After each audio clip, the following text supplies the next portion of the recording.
Assalamualaikum warahmatullahi wabarakatuh.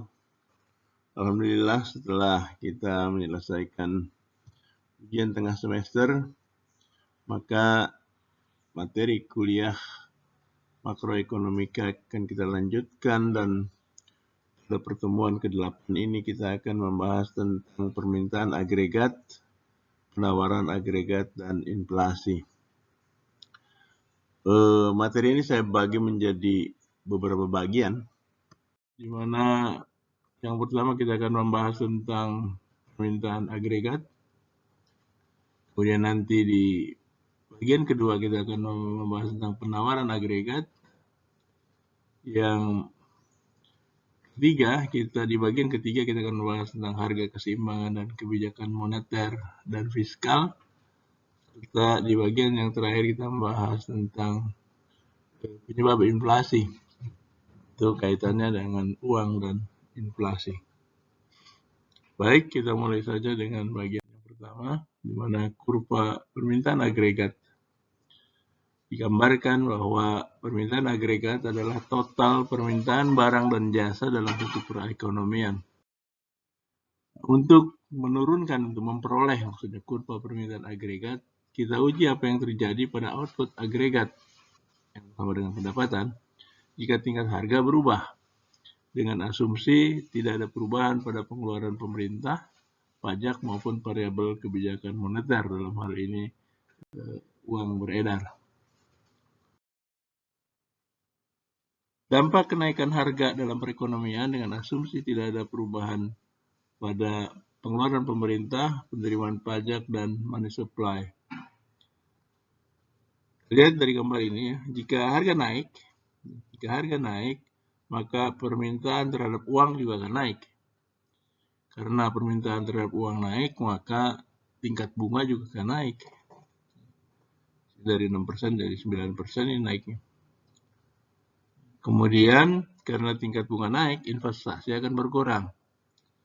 Investasi akan berkurang dari I0 ke I1, dan karena investasinya menurun, maka agregat expenditure juga akan berkurang. Karena agregat expenditure berkurang, maka pendapatan juga akan berkurang, akan menurun. Jadi dampak kenaikan harga terhadap perekonomian itu kita lihat urut-urutannya seperti itu. Yang jelas kalau harga naik, maka pendapatan agregat juga akan berkurang. Kurva permintaan agregat adalah kurva yang menunjukkan hubungan negatif antara output agregat di pendapatan dengan tingkat harga. Lihat kalau harga naik, maka pendapatan agregat akan berkurang. Ini kurva permintaan agregat menggambarkan seperti ini. Jadi kalau harga naik dari P0 ke P1, maka pendapatan agregat akan berkurang dari Y0 ke Y1. Kurva permintaan agregat bukanlah sekedar penjumlahan kurva permintaan pasar. Ini konsep yang lebih rumit. Kita tidak dapat menggunakan asumsi ceteris paribus untuk menggambarkan kurva permintaan agregat. Pada kenyataannya, kebanyakan harga, termasuk harga input, itu juga meningkat bersamaan. Walaupun kagak diajak-ajak juga dia ngikut juga. Kalau harga naik, pasti dia ikut-ikutan naik.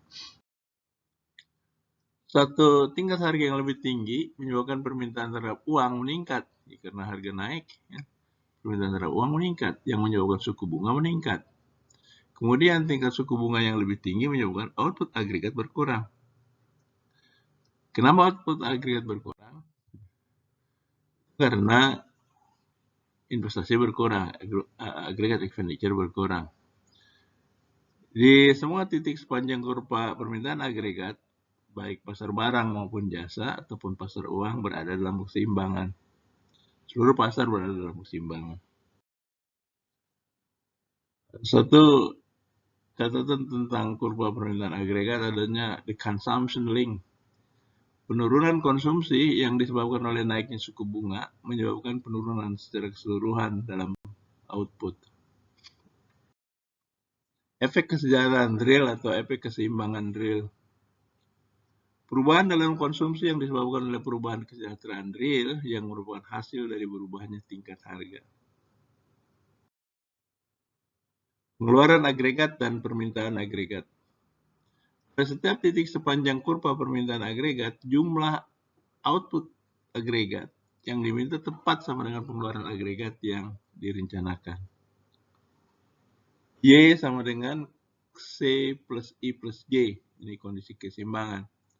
Pendapatan agregat Y sama dengan konsumsi tambah investasi tambah pengeluaran pemerintah. Itu pengeluaran agregat.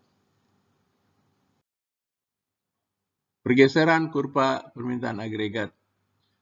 Peningkatan jumlah uang yang dipasok, money supply, jumlah uang yang beredar, pada tingkat harga tertentu akan menggeser kurva permintaan agregat ke kanan.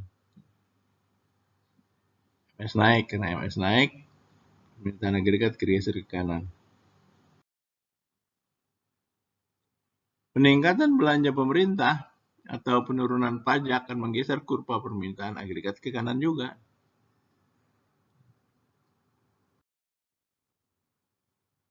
Jadi ini kalau kita lihat pergeseran kurva permintaan agregat, ada faktor-faktor yang menyebabkan faktor-faktor yang menggeser kurva permintaan agregat. Kalau kita lihat sebelah kiri misalnya, kebijakan moneter yang expansionary, ya. Artinya dengan menyediakan lebih banyak uang beredar, ya.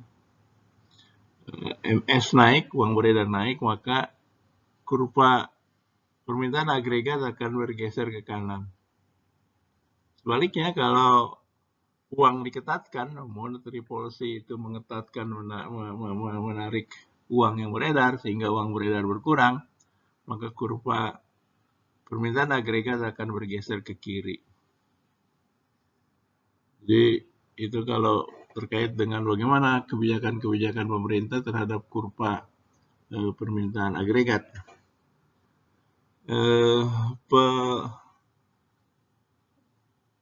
Expansionary dari fiscal policy itu dengan cara